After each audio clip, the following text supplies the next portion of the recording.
Shalom, shalom, shalom. Bonjour à vous par ici.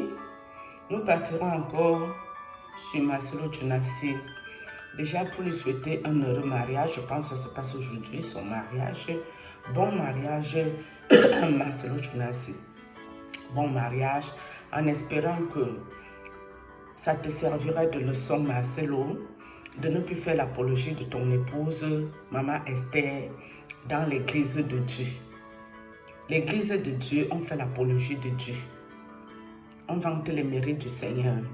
On ne vante pas les mérites de son épouse. Parce que tout ce qui t'arrive aujourd'hui, c'est toi qui as organisé en montrant que tu aimes trop ton épouse pour la remplacer aussitôt qu'elle soit décédée. C'est ça qui te vaut toutes ces critiques et ces railleries aujourd'hui, Marcelo Tunasi. Déjà, Marcelo Tunasi a menti. Pourquoi je dis qu'il a menti? C'est parce qu'il y a une dame qui est sortie dire qu'il va se marier et tout. Marcelo a parlé à son église que ses fidèles ne doivent pas écouter les réseaux sociaux. Si les gens disent les choses ici dehors, que lui, il n'a rien dit, ça veut dire que ces choses n'existent nulle part. Et je pense que c'est une semaine après, lui-même il a annoncé son mariage. Ça veut dire que la dame disait la vérité, mais lui, il allait démentir à son église pour une semaine plus tard venir dire que c'est ce qui est ça. Et il y a une nuance entre non-dit et mensonge. La dame peut dire qu'il doit se marier, il sait que c'est la vérité, il n'est pas obligé d'entrer là-dedans. Il peut faire la sourde oreille, il ignore et il ne parle pas de ça. On ne pourra pas dire qu'il a menti à quelqu'un. Mais là, s'il vient dire que c'est pas ça, une semaine après il dit que c'est ça, ça s'appelle un mensonge. Je ne sais pas si un homme de Dieu a le droit de mentir. Ça déjà, c'est point d'interrogation. Et puis en ce qui concerne Maman Blanche Tunasi, qui est décédée, je crois que quand vous regardez ces vidéos, Maman Blanche, il y a une vidéo où elle est assise, elle aussi elle vante son mari, comment le vrai amour existe. C'est ce qu'elle dit, la Maman Blanche dans cette vidéo, que j'avais remarqué d'ailleurs depuis. Regardez bien sa main là qui tient le micro.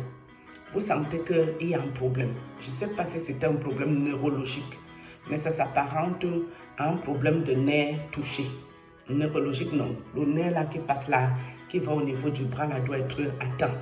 Parce que la façon que son bras fait ça, avec le micro, elle n'arrive pas à canaliser le bras là, en parlant là avec son micro. On sent qu'elle a un problème qui s'apparente à un problème neurologique. Est-ce que c'est ce problème qu'ils sont allés pour opérer? Ça s'est mal passé pour elle? Je n'en sais rien. Et les gens ont décidé qu'elle partait faire les chirurgies de BBL plastique. Je n'en sais rien. Mais moi, je vois bien qu'il y a un problème sur ce bras-là. La main qui tient le micro là. Même où elle prêche debout aussi là. Vous voyez que la main là fait toujours des comportements bizarres, comme un nez qui décolle. D'accord? Vous pouvez aller regarder ces vidéos de la Maman Blanche. Mais après, ça reste un secret médical. Son mari n'est pas obligé de venir donner ces informations-là à qui veut les écouter. Oui, c'est pas parce que tu es un personnage public que tu n'as pas le droit à ta vie privée. Non. Tu peux être public pour ce que tu veux mettre public, mais ce que tu veux garder pour toi, c'est ton plein droit de cacher ces choses-là. Et je pense aussi dans l'optique que Marcelo Tunasi, tu n'étais pas obligé d'annoncer ton mariage publiquement. Malheur par qui le scandale passera. Tous les péchés que les gens sont en train de porter là, pour critiquer, pour hurler, pour crier, pour ne pas dormir de la nuit, certains vomissent même de la nuit parce qu'il y a des gens aussi qui viennent dans les réseaux sociaux et prennent beaucoup les choses à cœur. Moi, je ne comprends pas aussi cette catégorie des personnes sur les réseaux.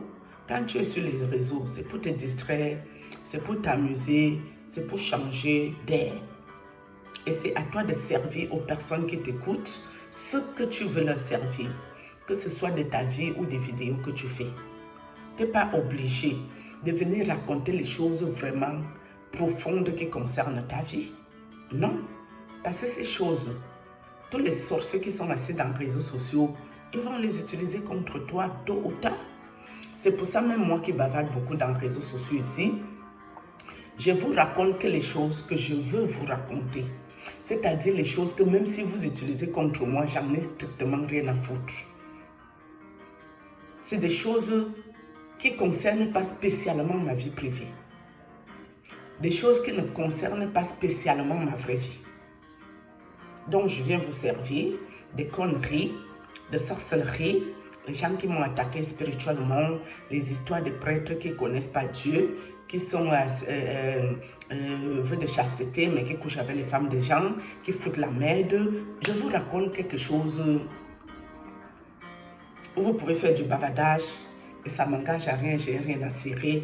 Par exemple, le whitey que je vous ai montré ici. Ce whitey-là, pour moi, oui, c'est un ami qui est gentil, qui est sympa, qui me sponsorise quand j'ai mes problèmes d'argent et tout. Mais pour moi, ce n'est pas un whitey qui fait partie de ma ligne de mire. Ce n'est pas un whitey qui fait spécialement partie de ma vie, le fameux King Royal soit. Non. Donc, j'en ai rien à foutre de vous servir ce whitey-là ici. Même si vous allez faire vos incantations, vos imbrications, vos conjurations pour détruire cette relation avec ce whitey, ça ne me fera ni chaud ni froid. Vous croyez que si moi j'ai mon bon whitey, où je compte faire un projet d'avenir, moi je viendrai vous le présenter, même ne serait-ce qu'un ongle de lui ou quoi que ce soit, peut-être même savoir à distance, peut-être, et encore, c'est pas sûr. Donc quelque chose qui est vraiment sérieux dans ma vie, qui me tient à cœur, je ne peux jamais venir servir ça ici, je ne suis pas bête. D'accord? Donc Marcelo Tunasi, bon mariage à toi, tu es libre de te marier. Le jour que ta femme est décédée, le mariage était déjà dissolu le même jour. Mais tu n'es pas libre de prendre la maison de Dieu pour raconter tes histoires d'amour extraordinaires aux gens. Non, ça là, tu n'es pas libre. Avec Dieu, il y a les obligations. Dans sa maison, c'est de son nom qu'il s'agit. Il ne s'agit pas que ta femme est belle, ta femme n'est pas belle. Avec les pasteurs que vous voyez ici, là, les autres là qui ont les femmes un peu bizarres, qui ont épousé les femmes à l'ancienne époque du temps des colons, qui ne pouvaient pas bien choisir la femme très claire de peau, métissée ou blanche de peau, qui ne pouvaient pas choisir un top modèle pour aller se pavaner à l'église pour se faire voir. Ces pasteurs-là sont dans le regret. Je suis sûre qu'ils sont là tous les jours en train de dire que mais pourquoi Lucifer ne prend pas vite ma femme si pour que moi aussi je sois veuf et que je me trouve une belle femme métisse, une belle femme blanche qui va être que je vais mettre en peinture dans mon église pour me faire voir le voyeurisme. Je suis sûre que ces pasteurs-là qui ont les femmes un genre pas très belle là. Les gens comme Mohamed Sanogo, Ivan Castanou, le frère d'Ivan Castanou, Yves Castanou, Green de Koumana, ceux qui ont les femmes un peu un genre. Pas ceux qui sont devenus veufs pour choisir les belles femmes-ci. Je suis ceux qui prient Dieu tous les jours que vivement que je devienne veuf pour aussi trouver ma petite métisse ou ma petite femme blanche pour venir faire mon voyeurisme. M'as-tu vu voir moi? Je suis sûr qu'ils ont le regret. Pourquoi ils ne sont pas déjà veufs pour venir encore se faire voir ici? Et puis Makoso n'est pas un exemple de rien du tout. D'accord? Parce que dans la vie, quand tu perds ton épouse, ça dépend, ton épouse est partie dans quelles circonstances. Aucune histoire n'est sortie ici que Marcelo est parti en Turquie et puis il a dosé un coup de poing à sa femme dans le ventre qui s'est fait opérer et puis sa femme est décédée et puis ils sont allés au tribunal et puis. Marcelo n'a pas eu ce genre de problème ici. Par contre, Marcos a eu ce genre de problème. Il y a la culpabilité. C'est sa propre fille qui avait parlé dans l'audio, le voice. Il y a la culpabilité qui pèse sur lui. Et puis Marcos n'a pas un cœur dur aussi. Qu'il sait très bien ce qui se passait avec sa femme et puis il va passer à autre chose comme si de rien n'était. Non, Marcos c'est quelqu'un qui est très rongé de l'intérieur. C'est un peu normal qu'il ne peut pas prendre une femme comme Marcelo, comme Eka de fait, non. Il est obligé de tourner, aller coucher les enfants des gens sans même les marier, dans les fornications et tout ce genre d'affaires. Donc, Makoso ne sera pas un exemple de personne. Je suis désolée, c'est le même groupe, oui. Mais lui, il ne veut même pas respecter, ne serait-ce que faire semblant qu'il avait dû. Il ne fait même pas semblant. Sur ce, shalom.